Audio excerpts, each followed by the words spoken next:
ভগবাননগর গ্রাম পঞ্চায়েতের ২ নং এবং ৩ নং ওয়ার্ড এলাকায় এক মাস ধরে পানীয় জলের সংকট চলছে। গ্রামবাসী, স্থানীয় পঞ্চায়েত সহ সংশ্লিষ্ট দপ্তরের আধিকারিকদের জানানোর পরও পানীয় জল সরবরাহ স্বাভাবিক না হওয়াতে কৈলাসহর ধর্মনগর জাতীয় সড়ক অবরোধ করে বিক্ষোভ প্রদর্শন করে। জাতীয় সড়ক অবরোধের ফলে নিত্যযাত্রী সহ পথচারীরা নাজেহালের শিকার। পরে স্থানীয় নেতৃত্বের আশ্বাসে অবরোধ প্রত্যাহার করে নেন গ্রামবাসী। কৈলাসহরের ভগবাননগর গ্রাম পঞ্চায়েতের ২ নং এবং ৩ নং ওয়ার্ড এলাকায় বিগত এক মাস পূর্বে রাস্তার কাজ করানোর সময় জৈনকুর ঠিকাদার জল সরবরাহের পাইপ কেটে দেয়। এরপর থেকে বিগত এক মাস ধরে সংশ্লিষ্ট এলাকায় পানীয় জলের তীব্র হাহাকার শুরু হয়। গ্রামবাসী পানীয় জল সরবরাহ স্বাভাবিক করার জন্য স্থানীয় পঞ্চায়েত কর্তৃপক্ষের সাথে আলোচনা করলেও পঞ্চায়েত কর্তৃপক্ষ পানীয় জল সরবরাহ স্বাভাবিক করার জন্য কোনো ধরনের পদক্ষেপ নেয়নি বলে অভিযোগ। তাই গ্রামবাসী নিরুপায় হয়ে স্থানীয় জলের দাবিতে সোমবার সকাল থেকে ভগবাননগর এলাকায় অবস্থিত ঊনকোটি জেলা হাসপাতাল সংলগ্ন কৈলাসহর ধর্মনগর জাতীয় সড়ক অবরোধ করে বিক্ষোভ প্রদর্শনে শামিল হয়। অবরোধ চলাকালীন অবরোধের দুপাশে জাতীয় সড়কে শত শত গাড়ি আটকে পড়ে। সকাল 11:30 নাগাদ অবরোধ প্রত্যাহার করার পর ভগবাননগর গ্রাম পঞ্চায়েতের ৩ নং ওয়ার্ডের বিজেপি দলের নির্বাচিত প্রাক্তন পঞ্চায়েত সদস্য তথা বিজেপি নেত্রী গৌরী রানী চক্রবর্তী জানান যে ভগবাননগর গ্রাম পঞ্চায়েতের ২ নং এবং ৩ নং ওয়ার্ড এলাকায় বিগত এক মাস ধরে পানীয় জলের হাহাকার শুরু হয়েছে। এ ব্যাপারে স্থানীয় পঞ্চায়েত কর্তৃপক্ষ সহ সংশ্লিষ্ট দপ্তর আধিকারিকদের জানানোর পরও এলাকার পানীয় জল সরবরাহ স্বাভাবিক হয়নি। তাই গ্রামবাসীরা বাধ্য হয়ে এদিন জাতীয় সড়ক অবরোধ করে। অবরোধ চলাকালীন স্থানীয় বিজেপি দলের নেতা বিজিত দেবনাথ এবং বিজেপি দলের পঞ্চায়েত সদস্য কালীকৃষ্ণ ভট্টাচার্য জানান যে সংশ্লিষ্ট দপ্তর আধিকারিকদের সাথে আলোচনা হয়েছে। কিছুক্ষণের মধ্যে দপ্তরের পক্ষ থেকে গাড়ি দিয়ে এলাকায় পানীয় জল সরবরাহ করা হবে এবং খুব শীঘ্রই পাইপ সংস্কার করে দেওয়া হবে। এই আশ্বাস পাওয়ার পর অবরোধ প্রত্যাহার করা হলেও মনে প্রাণে অবরোধকারীরা খুশি নন। গৌরী দেবী এও জানান যে মানুষ বিপদে পড়লে মানুষকে নত হতে হয় এবং বিপদ শেষ হলে পরে মানুষ মাথায় ওঠে। দেখা যাক নেতারা তাদের কথা রাখে কিনা। আমরা জানাইছি পঞ্চায়েত প্রধান সবাই জানাইছি, ডিপার্টমেন্ট জানাইছি, কেউ আমাদের জল দেয় না। আজকে প্রায় মাসের কাছাকাছি আমরা জল পাই না। এর কারণে আমরা কেন রাস্তা অবরোধ করছি। কয়টা থেকে কেন রাস্তা অবরোধ চলতেছে? 9টা থেকে।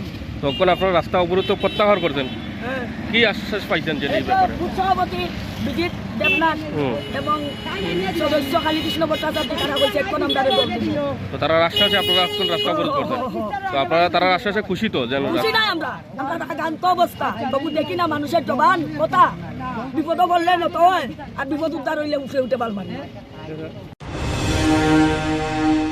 এ ব্যাপারে অবরোধকারী এক গ্রামবাসী জানান যে স্থানীয় ভগবাননগর গ্রাম পঞ্চায়েতটি কংগ্রেস এবং বিজেপি দল যৌথভাবে পরিচালনা করছে। পঞ্চায়েতটি কংগ্রেস এবং বিজেপি দল যৌথভাবে দখল করে বিশ্রীভাবে পঞ্চায়েতটি পরিচালনা করছে। সাধারণ মানুষের জন্য পঞ্চায়েত কর্তৃপক্ষ কিছুই করছে না, নিজেরা নিজেদের আখের গোছাতে ব্যস্ত রয়েছেন। তিনি তীব্র ক্ষুব্ধ হয়ে জানান যে রাজ্যের মুখ্যমন্ত্রী সাধারণ মানুষের জন্য কি কাজ করছেন। সাধারণ মানুষের জন্য পানীয় জল সরবরাহ করতে পারছেন না। চকলেট খোলার আগে ট্যাক্স দেওয়া হয়, তবে কেন সাধারণ মানুষেরা পানীয় জল পাবেন না? স্থানীয় বিজেপি দলের নেতাদের কথায় রাস্তা অবরোধ প্রত্যাহার করা হলেও পানীয় জল সরবরাহ যদি স্বাভাবিক না হয় তাহলে আগামী দিনে গ্রামবাসীরা আরো বৃহত্তর আন্দোলন গড়ে তুলবে বলেও জানান।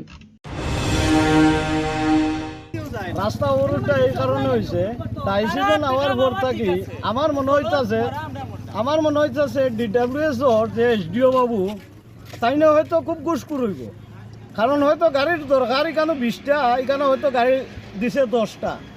আমরা সপ্তাহ দিন পরে একবার আনিয়া জল দে, তাছাড়া জল দে যে ড্রাইভারটারে পাঠায়, এই ড্রাইভারটা খুব জগরাটি হয়, মানুষের লগে বেকামা জগরা করিয়া কোনো সময় জল লইয়া যায় গিয়া মানুষের দেয় না।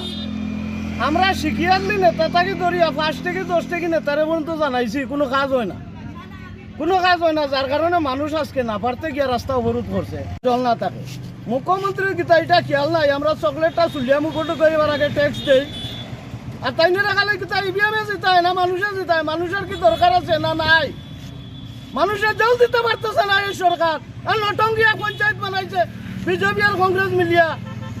এরা তো শুধু খাবার ধান্দায় মানুষের জল খাওয়াইতেছে, এটা তারা মনে নাই। আমরা জলের লাগি যুদ্ধ করতেছি, আমরা আশেপাশে কোনো জায়গায় জল নাই। Bureau report, search India TNN।